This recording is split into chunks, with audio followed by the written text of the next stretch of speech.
और द्वादशी के दिन पारण कर लेते हैं। एक दिन की बात, श्रीमान अम्बरीश जी ने एकादशी का व्रत किया। द्वादशी के दिन दुर्वासा जी आ गया। और ये दुर्वासा जी कौन से संत हैं? ये छोटे मोटे संत नहीं है महाराज, ये वही संत हैं। एक बार क्या हुआ, ये द्वारिका पहुंच गए। तो जैसे द्वारिका के सीमा में प्रवेश किए, भगवान कृष्ण को पता लगा, दौड़ के आ गया अपनी पत्नी रुक्मिणी के साथ। प्रभु, गुरुदेव, भगवान, हमारे बड़े भाग्य जो आप पधारे, आइए आइए आइए, रथ में बैठिए। दुर्वासा जी रथ में बैठे तो घोड़े को देखा तो घोड़ा थका हुआ लग रहा था। कृष्ण का, ए द्वारिकाधीश, ये घोड़ा बड़ा कमजोर मालूम पड़ रहा है, थक गया है। एक काम करो, इस घोड़े की जगह जुआ में तुम लग जाओ। भगवान कृष्ण का ये नहीं पूछा क्यों, बस घोड़े की जगह पे जुआ में। और भगवान चले तो दुर्वासा जी ने रुक्मिणी जी को कहा, तुमको शर्म नहीं आती? तुम्हारा पति रथ हाँक रहा, तुम सीधे चलो, तुम भी लगो इसमें जुआ में। भगवान तो फिर भी महाराज बलशाली हैं, शक्तिशाली हैं, लेकिन माता रुक्मिणी वह तो अत्यंत कोमल है। उनका अंग प्रत्यंग शिथिल हो गया साहब। मां जब चलती तो उनकी चरणों के महाराज कदमों से रक्त की धारा निकल रही है और दोनों चले।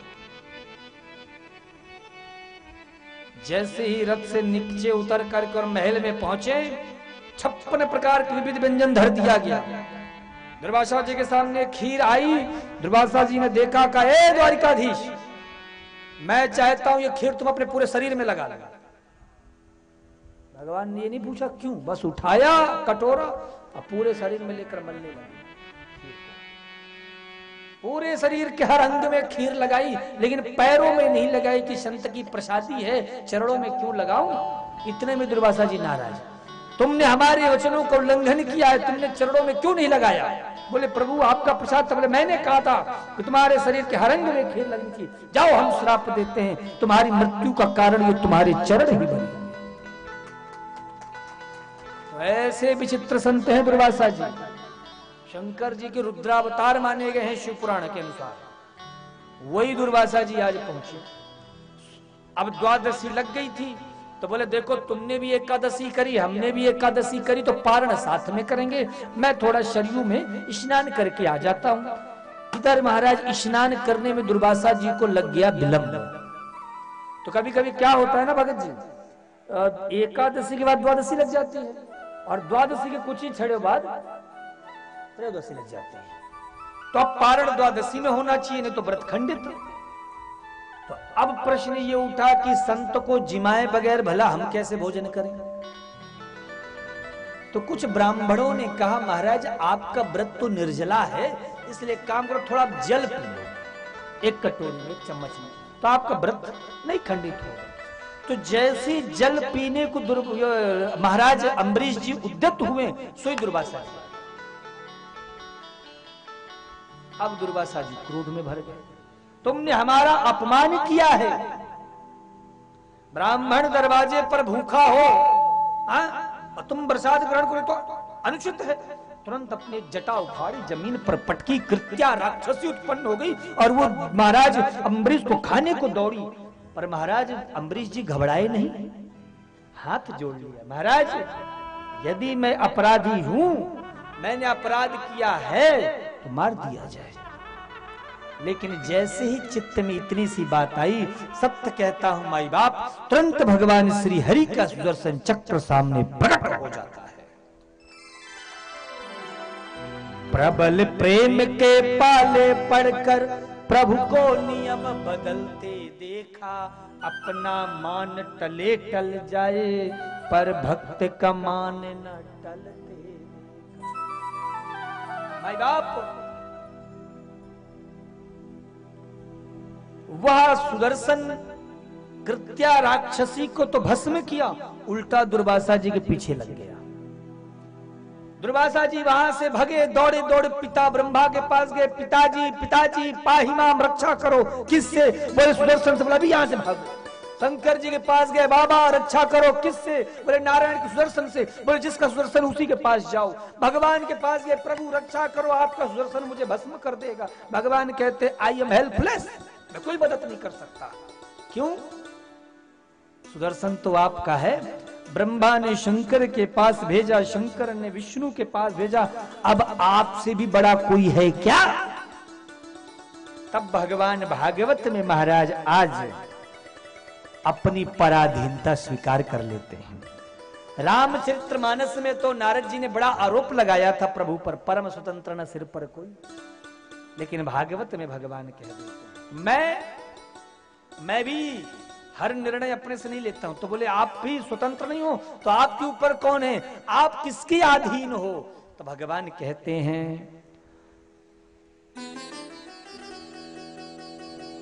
अहम भक्ते पराधीनो यश्वतंत्र इव द्विजः साधुर्भिग्रस्त हृदयो भक्तैर्भक्त जनप्रियः। निज भक्तन हाथ बिकाऊं। बोले मैं तो भक्तों की अधीन रहता हूं और ऐसे अधीन रहता हूं कि यदि कोई भोग लगा देता है तो ग्रहण कर लेता हूं, नहीं तो भूखा ही बैठा रहता हूं। बोलो ऐसा दयालु, ऐसा कृपालु और कौन होगा? मेरे कन्हैया की नजरों में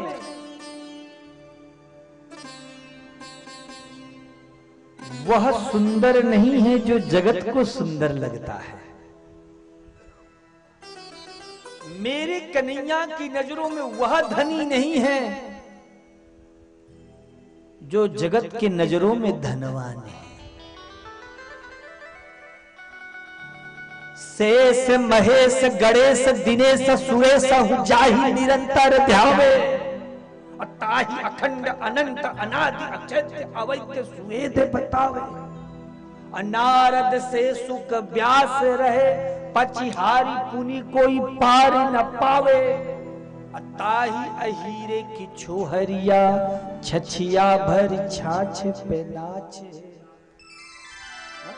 भगवान भक्त में क्या ढूंढते हैं?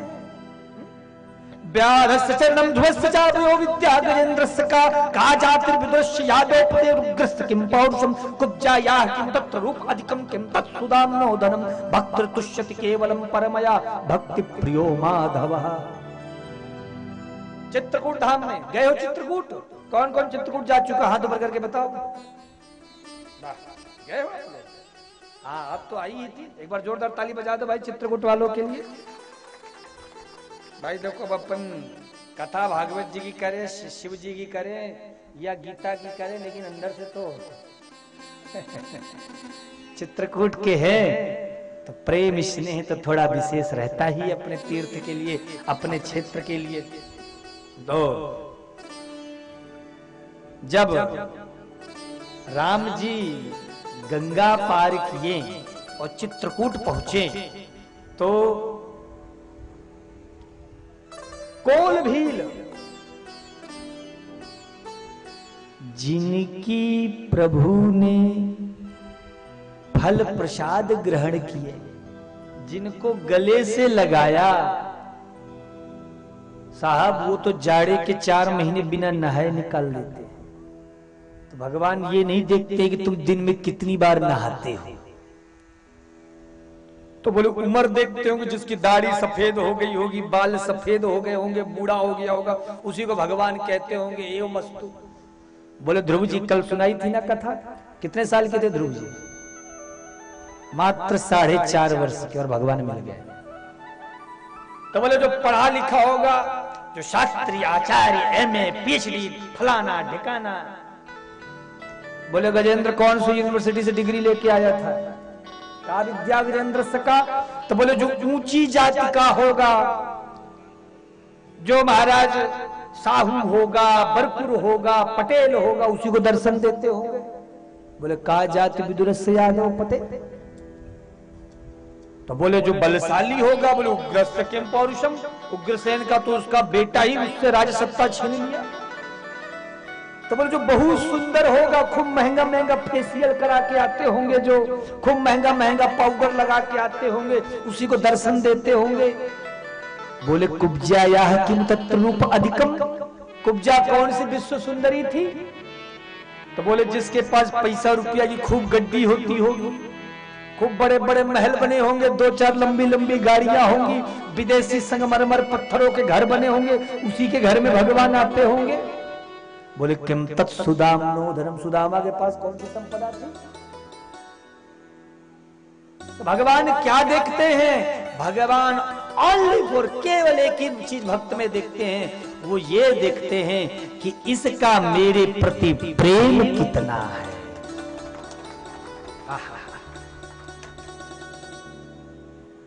बिना प्रेम रीझे नहीं नटवर नंदे किशोर। और एक बात बोलूं, प्रेम भीतर से होता है। कहां से?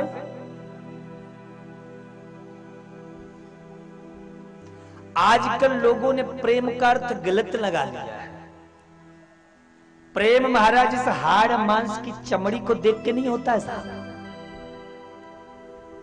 ये चमड़ी है, अभी युवावस्था का शरीर है तो थोड़ी चमक मार रही है, जैसे जैसे बूढ़ा हो जाएगा वैसे इसमें झुर्रियां पड़ जाएगी। अभी जिस सौंदर्य का, जिस बल का, जिस शक्ति का अभिमान है, वही सब छीड़ हो जाएगा। तो माई बाप, प्रेम शरीर की सुंदरता से जो हो वो प्रेम ही नहीं, वो तो वासना है।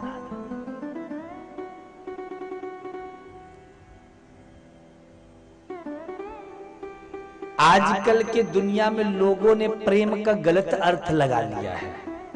एक अंग्रेजी का वर्ड चला है, कौन सा शब्द है? आई लव यू, है ना? और लोग कहते हैं ये प्रेम है। एक बात बताओ, कभी तुम्हारी मां ने तुमसे कहा है आई लव यू? तुम्हारे पिता ने कभी कहा है? तो क्या ये प्रेम नहीं करते हैं? बोलो ना साहब। आजकल के युवा मार्ग से भटकते जा रहे हैं। हाँ? ये शारीरिक आकर्षण को ही प्रेम का नाम दे दिया गया। साहब, प्रेम भीतर से है। प्रेम पानी का नाम है ही नहीं, प्रेम तो त्याग को कहते हैं। घर में खाने वाले 4 हों और रोटी 3 हो तो एक माँ ही होती है जो ये बोलती है कि आज मुझे भूख नहीं है।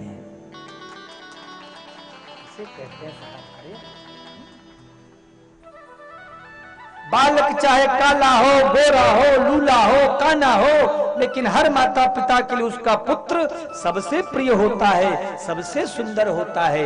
ये होता है प्रेम।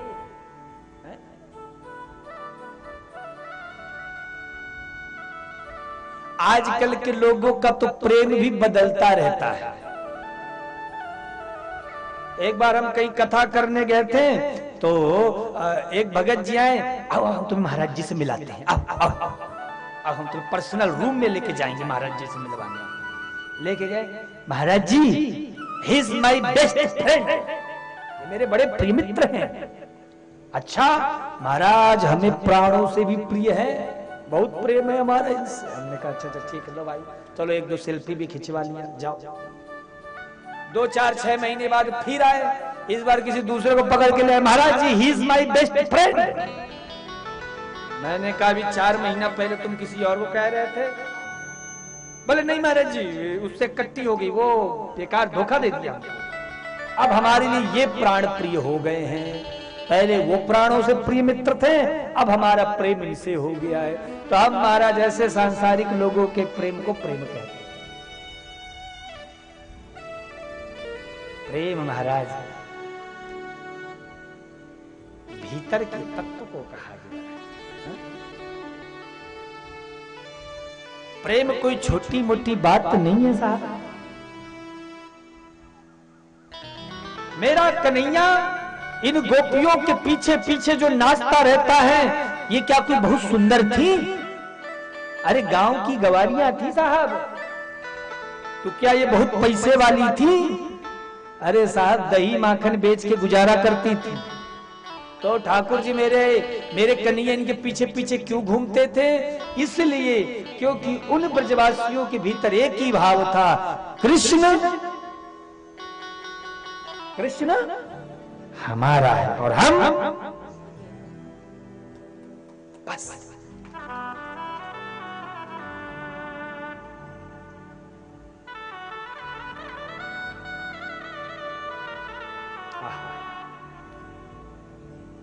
दुर्वासा जी अंत में अम्बरीश जी के पास पहुंचे, भैया बचाओ मुझे। और जब चरणों में गिरने लगी अम्बरीश जी तुरंत पकड़ ली। अरे महाराज क्या कर रहे हैं? हम तो आप संतों की चरणों की धूल है। बोले ये सुदर्शन मुझे भस्म कर देगा, ये चक्र मुझे समाप्त कर देगा। सामने खड़े हो गए सुदर्शन के राजा। अम्बरीश ने कहा यदि मैंने संत में और भगवान में कोई अंतर ना समझा हो तो आप शांत हो जाओ। और जैसे ही कहा तुरंत श्री हरि का सुदर्शन चक्र शांत हो जाता है। कथा कहती है माई बाप, दुर्वासा जी खूब प्रशंसा करते हुए चले। इसी वंश में आगे चल